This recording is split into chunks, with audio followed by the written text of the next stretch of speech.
Taylor Swift responded to Donald Trump by laughing with her friends. When Trump said he likes Taylor's music 25% less, everyone thought Taylor will never respond to him. But here's what happened just the next day. Donald Trump likes my music 25% less. Here's where other... What do you have to say to Taylor Swift now that she's in politics? Let's say that I like Taylor's music about 25% less now, okay?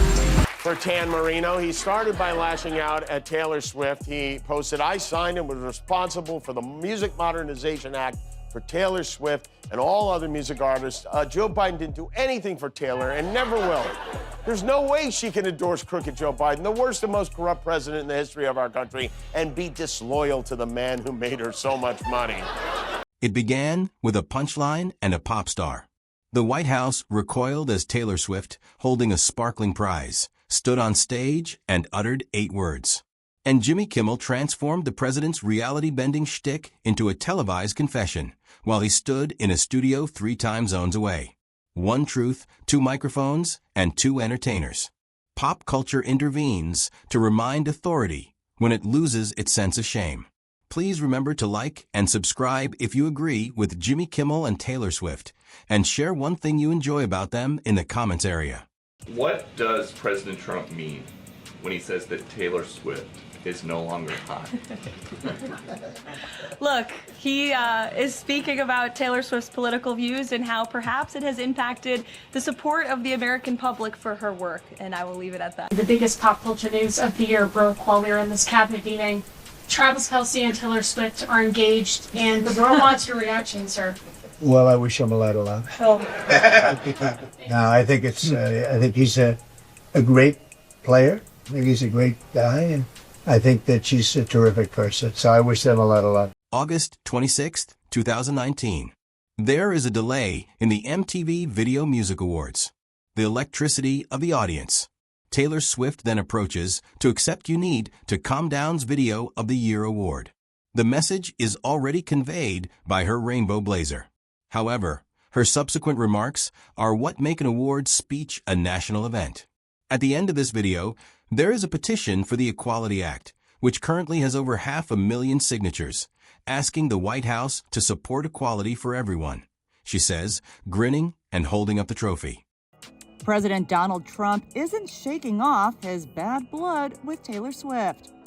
The commander-in-chief once again sounded off on the music icon, this time in a Truth Social post that doubled down on his now viral swipe at her from the 2024 election. Has anyone noticed that since I said I hate Taylor Swift, she's no longer hot? He wrote on May 16th, referencing his original reaction to the singer endorsing Trump's opponent, Kamala Harris.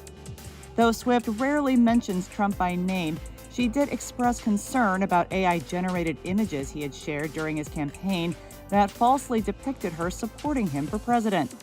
She told Instagram followers at the time that she wanted to publicly clarify her ballot choice to dispel any misinformation. The post has generated more than 11 million likes to date, while Trump openly shared his preference for Swift's friend and fellow Chiefs wag, Brittany Mahomes. Out of nowhere, after the debate last night, Taylor Swift endorsed Kamala Harris. What do you think? Well, I actually like Mrs. I actually like Mrs. Mahomes much better, if you want to know the truth. She's a big Trump fan. I was not a Taylor Swift fan. It was just a question of time. She couldn't. You couldn't possibly endorse Biden. You look at Biden, you couldn't possibly endorse him. But she's a very liberal person. She seems to always endorse a Democrat, and she'll probably pay a price for it at in the marketplace. But no, I like Brittany. I think Brittany's great. Brittany got a lot of news last week. She's a big MAGA fan. That's the one I like much better than Taylor Swift. Then, like a watch, she taps her wrist.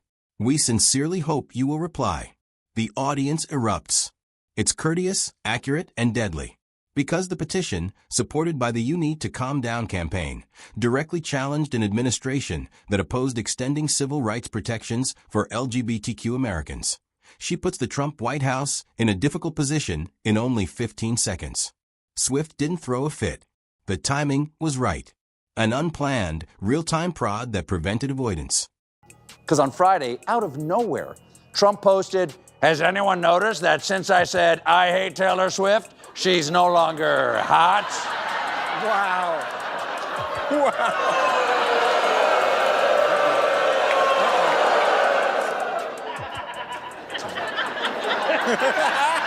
First of all, sir, keep my best friend Taylor Swift's name out. And the other thing, just from a security So you standpoint, think Taylor Swift comes out against Trump. I don't care if they write that. I'm sad that I didn't 2 years ago, but I can't change that. I'm saying right now that this is something that I know is right, and you guys, I need to be on the right side of history. And if he doesn't win, then at least I tried. Taylor, here's the problem. I just want to read you what I wrote, and I'm going to try to start. I just really want you to know that this is important to me. I and this totally is something agree that, with the issue. Everything was good until the White House finally responded the following morning. Reporters were informed by Press Secretary Judd Deere that they were against the Equality Act as it currently stands. Swift had accomplished what thousands of headlines couldn't in an instant. Forced the government to step up. Time, People, and Billboard all used versions of the same headline. On live television, Taylor Swift compelled a White House response. One of the awards show highlights of the decade with the most replays was the clip.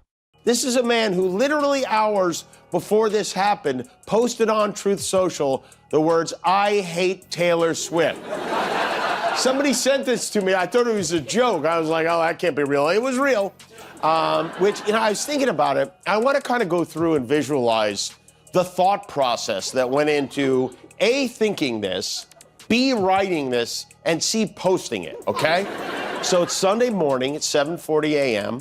Trump just wolfed down a plate of ketchup and eggs with 9 strips of limp steamer tray bacon that no one can afford to eat anymore because of Biden, and he's ready to go play 18 holes. He's ready. He's got 3 TVs on. He's looking at his phone. Melania is somewhere. He has no idea. Hasn't seen her for weeks, but he's scrolling through Newsmax on Twitter, and he sees a story about how many people registered to vote when Taylor endorsed Kamala Harris, and he's pissed. Hit like right now if you think pop singers can reveal politics more quickly than journalists, since this is what occurs when accountability and melody collide. That was the beginnings of what critics of culture began to refer to as the Swift impact. Although she hadn't specifically mentioned Donald Trump, it was clear who the target was. Because of his administration's position, the Equality Act remained in legislative limbo. The petition surpassed 600,000 signatures in a matter of days. I really hope it actually does something. But you know what? Donald Trump likes my music 25% less. Let's say that I like Taylor's music about 25% less now, okay? Or somebody that I don't know, but you're taking shots at me like it's Patron, and I'm just like, damn, it's 7 a.m. Moments after we taped our show last night, the Mad Red Hatter wrote, "I can't believe ABC Fake News gave Jimmy Kimmel his job back."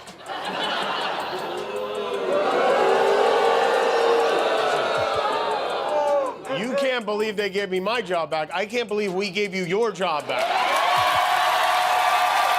Even Kellyanne Conway spoke on Fox, stating that while she enjoyed the beat, the speech was incorrect.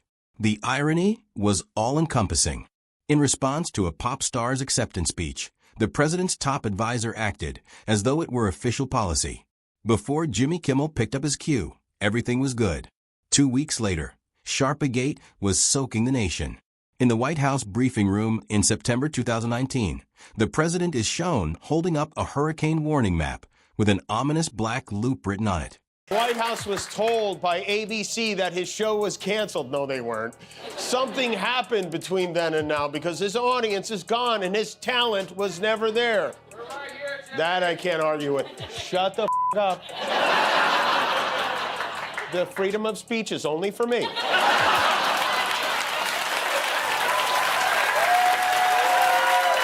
Do not interrupt the president. Why would they want someone back who does so poorly, who's not funny, and who puts the network in jeopardy by playing 99% positive Democrat garbage? Who puts the network in jeopardy? You hear that? There's the threat again. This time straight from FCC Biscuit's mouth. He goes, he didn't. He says, I think we're going to test ABC out on this. Let's see how we do. Last time I went after them, they gave me $16 million. This one sounds even more lucrative. A true bunch of losers. Only Donald Trump would try to prove he wasn't threatening ABC by threatening ABC. Evidently, to support his prior assertion that Alabama was in the path of the hurricane. Meteorologists refute it within hours. However, that night's Kimmel show is where it became legendary. He refers to it as Donald and the Magic Sharpie. The screen is divided by his graphics team. The official National Hurricane Center map is displayed on one side. The other displays Trump's modified Sharpie. Kimmel compares it to kindergarten. But in this version, the child is in charge of the weather service. Even when the audience laughs, the reality is more powerful than the joke.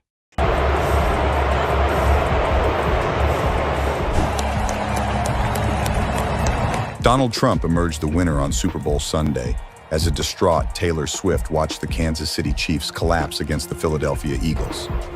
Swift was roundly booed when she appeared on the big screen.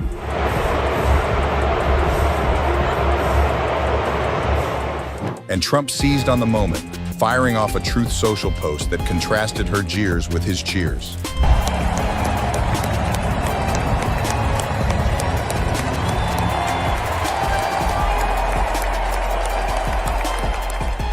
Trump stole more headlines when he departed the game early in the ultimate power move. He couldn't resist a final dig at Swift as he flew over the newly named Gulf of America. The only one that had a tougher night than the Kansas City Chiefs was Taylor Swift. She got booed out of the stadium. MAGA is very unforgiving. On live television, the president had actually altered reality, and Kimmel made sure the recording wouldn't vanish. In this way, Kimmel reveals power through evidence rather than beliefs. He plays the video. He displays the image. He also lets the ridiculousness speak for itself. Just the spotlight, no hysteria, no slogans. Up until 2020, when the virus struck and the ridiculousness took off, everything was good. April 23rd, 2020. It's possible, hear me out, it's possible people are talking about her a little less these days because her 149-date Eras Tour ended 6 months ago. Have you noticed how she hasn't gone to Kansas City Chiefs games since February? Am I the only one? Also, Taylor hasn't gotten a single Christmas present all spring. Santa hates you, Tay-Tay. By the way, I fired Santa, and Marco Rubio will be serving as interim Saint Nick.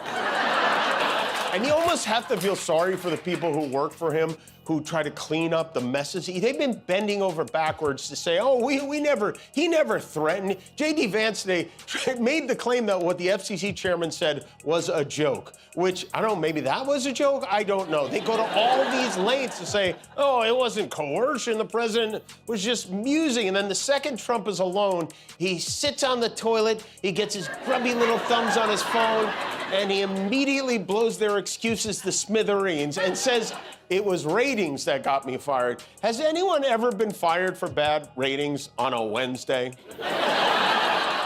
Speaking at a COVID briefing, the president questions out loud if UV light or disinfection may be utilized inside the body. In a matter of hours, comedians, hospitals, and poison control facilities are all repairing the damage. With a shaky camera aimed at the wall of his living room, Kimmel broadcasts from his home that evening. He plays the video. Initially, he doesn't even smile. You know, usually when a president tells people to inject something, it's hope, he says, blinking and sighing. The crowdless monologue becomes well known. In any case, this was his big closer. Let Jimmy Kimmel rot in his bad ratings. And he does know bad ratings. He has some of the worst ratings any president has ever had. So, on behalf of all of us, welcome to the crappy ratings club, Mr. President. Next, he'll try to sue us. And I want to say good luck with that, because we thought about it, we packed the courts, and we have a surprise ace up our sleeve, Mr. Judge Steve Harvey. That's right. Survey says you lose. Sadly, the truth is no one wants to face Donald Trump in court. That's where he's at his most flatulent. And Vulture, CNN, and Vanity Fair refer to it as the pandemic sanity check. Please leave a comment if, while watching, you ever exclaimed, "Is this real life?" in 2020, as Kimmel's expression that evening reflected all of us. However, Kimmel's most well-known exposé wasn't even about politics. It was intimate. Billy, his newborn son, had just recovered from open-heart surgery in September 2017. With real estate. Yeah, he's an artist. He's Vincent Van Gogh to jail with real estate is what he is. He also boasted that his dad is the father of hotel gyms. He said, maybe someone put a gym in a building somewhere, but no one did it at the scale of my father. He's saying that his father, the father of the hotel gym, is a guy who's never stepped inside one, okay? The amount of ass-kissing in this trial is insane. DJ TJ, of course, denies any and all wrongdoing and is instead going with the "our accountants did it" defense. Voice trembling, Kimmel reminds America that it is not privilege, but the doctors at a public hospital who are responsible for his child's survival today. He then makes the narrative into a policy. He tells the audience that Senator Bill Cassidy had stated on his program that no family will be turned away from treatment because they are unable to pay for it. After reading the Graham Cassidy healthcare bill, Kimmel calmly declares it to be a betrayal.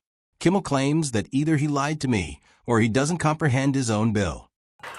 For those who think I go too hard on Donald Trump, to the point where there are still a lot of people who think I should be pulled off the air for making fun of Donald Trump. So I want to explain, I talk about Trump more than anything because he's a bully. I don't like bullies. I played the clarinet in high school, okay? So I just don't like him. Donald Trump is an old-fashioned 80s movie-style bully, taking your lunch money. And if you give it to him once, he'll take it again. Two things he loves, lunch and money, okay? He will take that peanut butter and jelly sandwich your mom cut in half like a triangle for you. He will gobble it up in front of your face, and then he'll eat your little Ziploc bag of Oreos, too. And he'll take the note your mother put in your lunchbox, and he'll read it aloud to everyone. Oh, look, Mommy loves her little boy. And then he'll smile with a bunch of cookies in his teeth. And he'll grab you by your nipples, and he'll twist them until you have 2 holes in your Le Tigre shirt because your parents couldn't afford an Izod. Instead of laughing, the audience claps. It's one of the rare occasions in late-night history when there was no need for laughter. It was unadulterated public exposure, and it stayed. For years, the Jimmy Kimmel test was used as a term in congressional discussions. Swift and Kimmel had both come to represent a new form of accountability by 2025. Both have audiences that politicians are envious of, yet neither is in government or has a press badge. Swift's statements have an impact on voters. Polls move when Kimmel rolls a clip. You know, they don't have time for this sort of thing. They've got real crimes to solve, like who hit the stop button on the president's escalator yesterday. When you put all of this together, it doesn't look like a coincidence to me. And I know that we have people, including the United States Secret Service, who are looking into this to try to get to the bottom of it. And if we find that these were UN staffers who were purposefully trying to trip up, literally trip up, the president and the first lady of the United States, well, there better be accountability for those people. And I will personally see to it, Jesse. Good. That 14-year-old girl is right. We've got to get to the bottom of Escalade Gate. Now, every report I've seen says it was one of the president's own videographers who bumped the safety mechanism accidentally, which might not seem like a big deal until you realize it is a very big deal. They could have hurt the most beautiful first lady in American history. Why are we paying for a building that's just trying to injure the first lady? Everything was going well until Trump, who was now back in government, lost it over a negative Time magazine cover in October 2025. Kimmel likened the president's conceit to an existential crisis that evening. Democracy is faltering, the world is on fire, and he is angry about lighting. Despite the audience's laughter, the meaning was clear. Nothing is altered. Power still prefers flattery to advancement. As usual, Kimmel's role is to hold up the mirror. Explain to me again this idea that the media is biased against Trump, because it's not adding up for me right now.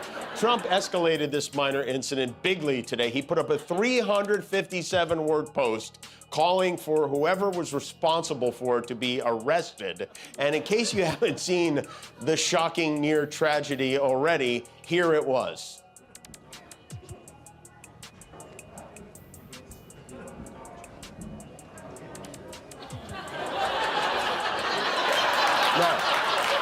Despite living in separate worlds, one in stadiums, the other in studios, Taylor Swift and Jimmy Kimmel have a similar approach.